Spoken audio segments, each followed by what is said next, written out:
Buonasera a tutti, oggi è lunedì 16 dicembre e con oggi sono 207 giorni che trascorro su questa gru, la gru Ursus, la gru galleggiante ormeggiata nel porto di Trieste.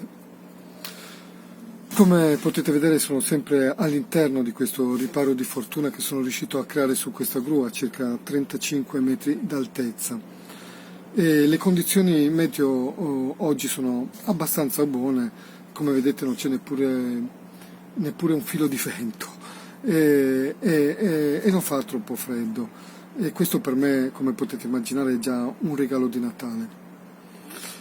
E, sul fronte politico e istituzionale qualcosa si sta muovendo, come avete visto in questi giorni c'è stata anche un'interrogazione parlamentare e, e ci sono anche delle interlocuzioni tra il governo centrale e il comune di Trieste.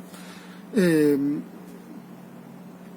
si va avanti molto lentamente, molto timidamente, ma qualcosa sta succedendo. È stata paventata una proposta, e lo dico con i dovuti condizionali perché sembra che appunto sia stato fatta questa proposta di aprire una sorta di raccolta fondi per riparare in qualche modo al danno fatto. Una raccolta fondi da parte del governo centrale e del comune di Trieste e sembra, sempre col dovuto condizionale, che la prima persona che verserà dei soldi in questo fondo sarà proprio il sindaco di Trieste, Roberto Di Piazza, che sembra, ripeto, sempre con il condizionale, verserà le prime 100.000 euro. Poi ci sarà un versamento anche dall'ex sindaco di Trieste, Roberto Cosolini, che a onor del vero e per giustizia deve contribuire anche lui, perché ha contribuito anche lui alla paralisi e alla distruzione della mia impresa. Poi, visto che è stato in questi 10 anni, anche lui è stato sindaco e anche lui avrebbe potuto fare qualche cosa e anzi hanno fatto veramente, sono quelli che poi hanno fatto anche la decadenza.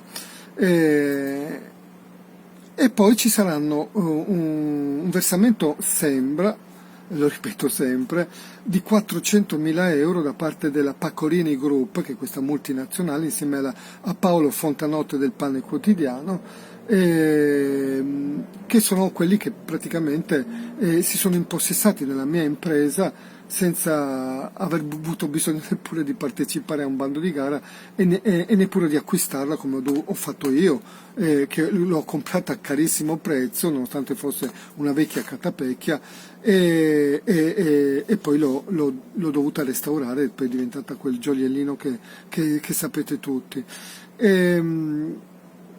E sembra appunto che si siano insomma resi conto che non è bello essersi impossessati del lavoro, dei sacrifici e dei sogni e dei soldi di un'intera vita di una persona senza neppure pagare il dazio, insomma.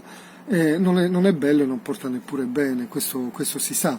E quindi sembra che abbiano avuto anche loro una specie di presa di coscienza. E poi ci saranno dei soldi che verranno versati anche dal governo. Insomma, se tutto questo fosse vero, sarebbe una gran cosa, perché sarebbe come una sorta di, di presa di coscienza, di remissione dei propri peccati, insomma, un riconoscimento di aver fatto un danno pazzesco e di voler in qualche modo porre un rimedio. E quando le persone sanno chiedere veramente scusa e quando veramente vogliono porre un rimedio, secondo me sono da rispettare. Insomma, anche se insomma, un po' tardivi, ma insomma meglio tardi che mai.